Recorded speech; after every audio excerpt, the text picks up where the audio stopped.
Hallo und willkommen zu unserer Serie Mein Laptop von innen. Hier möchte ich euch in einem schnellen Überblick zeigen, wie ihr den Akku tauscht und wie ihr an die wichtigsten Komponenten herankommt, wie SSD, RAM, Lüfter. Ich zeige euch dabei das Innenleben des Laptops. Ich zeige euch auch, was es an Tipps und Tricks noch gibt, was ihr vielleicht beachten müsst. Und dass es im Grunde genommen nicht so schwer ist, einen Laptop aufzuschrauben und an die einzelnen Komponenten heranzukommen. Legen wir los!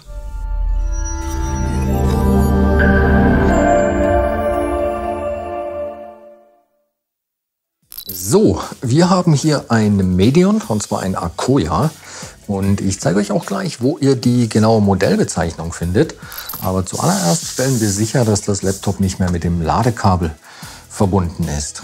Die genaue Modellbezeichnung findet man hier auf der Rückseite, und zwar genau hier. Und ja, mit dieser Modellbezeichnung findet ihr eben super einfach alle Ersatzteile speziell für dieses Gerät bei uns im Shop. Allgemein lässt sich zu dem Gerät noch sagen, dass man das Display auf zwei Arten tauschen kann. Und zwar gibt es einmal das Display separat. Dann muss man den Frontrahmen hier lösen. Und da ist es so, unter diesen Gummiabdeckungen hier, und zwar einmal unter den zwei äußeren, aber auch unter den beiden hier sind jeweils Schrauben. Das heißt, die müssen raus und hier oben die beiden müssen raus. Und dann kann man den Frontrahmen abnehmen. Diese Schiene hier, die ist übrigens direkt am Frontrahmen dran. Das heißt, auch die muss man also ein bisschen nach oben mit weghebeln. Und so kommt man an das Display ran. Die zweite Variante ist aber, und zwar gibt es das auch als komplette Einheit. Also mit Rahmen, mit Deckel, mit Scharnieren und so weiter. Das heißt, da muss man eigentlich nur hinten aufmachen, Kabel lösen und Scharnier. Und dann kann man so die komplette Einheit tauschen. Bei der Tastatur ist es so, die kommt zusammen mit dem Topcase. Das Touchpad könnte man hingegen auch einzeln tauschen. Um das Gerät jetzt zu öffnen, muss man alle Schrauben rausnehmen. Das sind einmal die und auch diese kleine Serviceabdeckung muss auf jeden Fall weg. Also auch da sind zwei Schrauben, die raus müssen. Die ist übrigens dafür da, dass man, also wenn man nur das löst, kommt man so quasi an die SSD bzw. die zweite SSD dran. Also hier ist noch eine, aber genau, da würde man so dran kommen. Bei den Schrauben ist es so, die vier hinten haben eine etwas andere Länge als die hier vorne. Das heißt, die einfach getrennt aufbewahren. Und ja, generell benutze ich hier für alle Arbeiten ein super praktisches Universalwerkzeugset. Da ist alles dabei, was man so gebrauchen kann. Öffner, Pinzetten, ein Schraubendreher-Set mit allen erdenklichen Aufsätzen, die ich mir jetzt hier schon mal zurechtgelegt habe. Und ja, das sind alles ganz normale Kreuzschrauben. Da kann man als Aufsatz einfach hier ein PH0 benutzen. Und ja, das kann man dann auch für alles im Gerät verwenden. Wenn die Schrauben alle raus sind und man die Unterseite lösen will, da nehme ich hier einen Öffner auch aus dem Werkzeugset. Und hier kann man eigentlich ganz gut sehen, wo die Verbindung verläuft. Die ist wirklich gut ersichtlich hier einmal um das Gerät herum. Und ich würde jetzt hier einfach mal auf der Rückseite anfangen.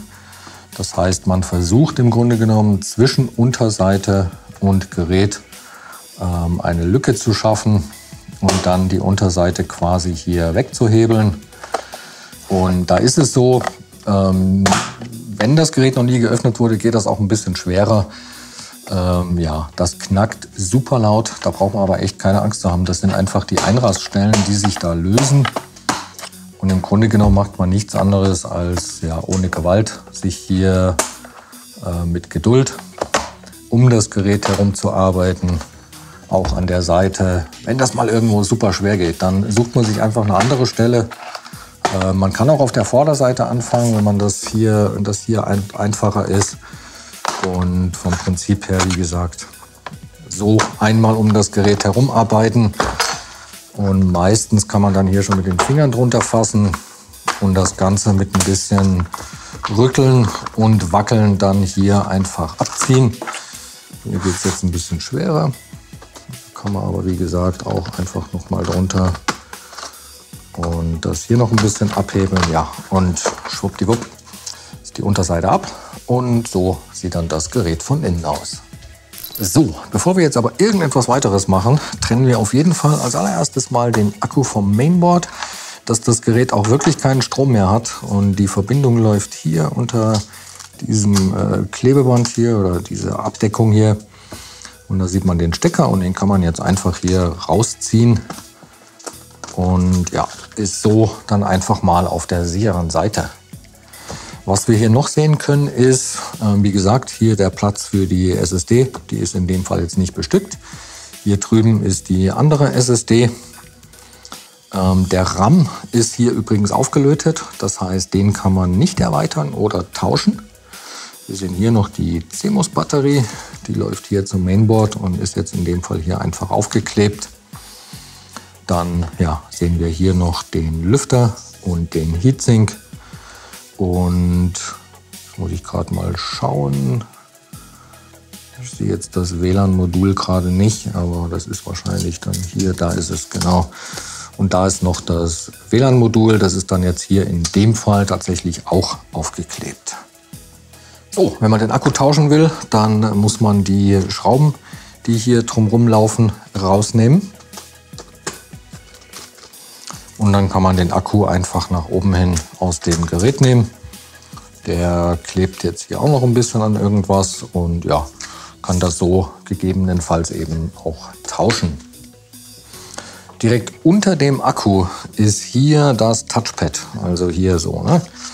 Und da ist es jetzt so, das ist halt draufgeklebt. Also mit anderen Worten, um das zu lösen, muss man jetzt im Grunde genommen wirklich versuchen, mit heißer Luft, einem Föhn oder irgendwas, diesen Klebstoff irgendwie zu lösen und das dann vorsichtig quasi hier durchdrücken.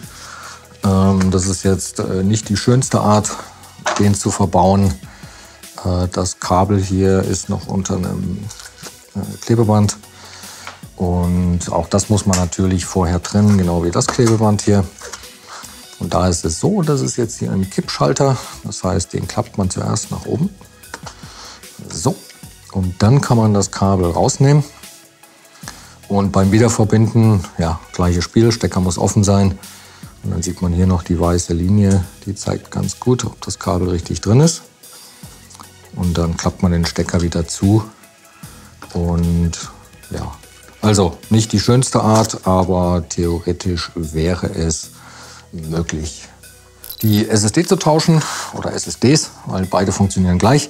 Die werden ja jeweils nur von einer Schraube hier gehalten.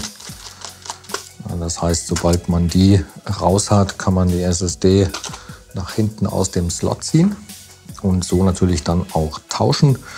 Und da ist es auch so, die passt immer nur in eine Richtung rein. Also in dem Fall jetzt zum Beispiel würde die so gar nicht reingehen. Das sieht man auch hier am Stecker selber. Dann kommt die einfach wieder bis zum Anschlag in den Slot. Mit so ein kleines bisschen nach unten gedrückt und dann einfach wieder verschraubt. Den Lüfter kann man bei diesem Gerät auch einzeln tauschen. Und auch das ist alles wunderschön verklebt. Ich habe nämlich einmal hier ein Klebeband, wo man auch den Stecker sieht. Und man muss aber auch dieses Klebeband hier noch abziehen. Zumindest so ein bisschen nach oben, das reicht eigentlich schon. Und dann ja, sieht man die Schrauben, die man hier lösen muss. Ja, die gehört auch noch mit dazu, habe ich mich gerade gefragt, aber ist so. Und die ist auch gleich lang. Ja, und dann kann man den Lüfter hier ja, einfach aus dem Gerät nehmen. Und wie gesagt, der Stecker läuft hier hinten lang und der ist jetzt, der ist jetzt hier so leicht unter dem Heatsink. Das heißt, es ist ein bisschen fummelig, da ranzukommen. Die Kabel sind hier wirklich also extrem dünn. Ich würde da wirklich schauen, dass man da am Stecker selber fasst, um den dann wieder rauszukriegen. Und wem das hier zu fummelig ist, der muss dann also es geht auf jeden Fall, aber der müsste dann hier den Heatsink rausnehmen, wobei man dann eben auch schauen muss mit der Kühlpaste. Dann könnte man quasi das komplett abnehmen und kommt so besser an den Stecker ran. Und ja, beim Wiederverbinden da jetzt einfach nur schauen, dass man das Kabel nach Möglichkeit eben nicht unter den Lüfter selber macht. Und auch schauen, das ist auch wichtig, also hier zum Beispiel, ne, dass das hier drum herumläuft und nicht unter dem Lüfter sitzt. Genau. Und dann auch noch schauen, dass dieses Kabel hier, dass diese Abdeckung tatsächlich über dem Lüfter sitzt und nicht irgendwie dazwischen geklemmt ist, weil das würde natürlich dann die Kühlung unterbrechen. Und ja, dann muss man den eigentlich nur noch verschrauben. Den Akku einzubauen ist super einfach. Der hat hier neben den eigentlichen Schrauben noch so kleine Hilfsöffnungen. Also genau hier sieht man das, dass der da quasi so auch automatisch auf die richtige Position fällt. Hier drüben auch. Und ja, also im Grunde genommen dann einfach nur wieder verschrauben.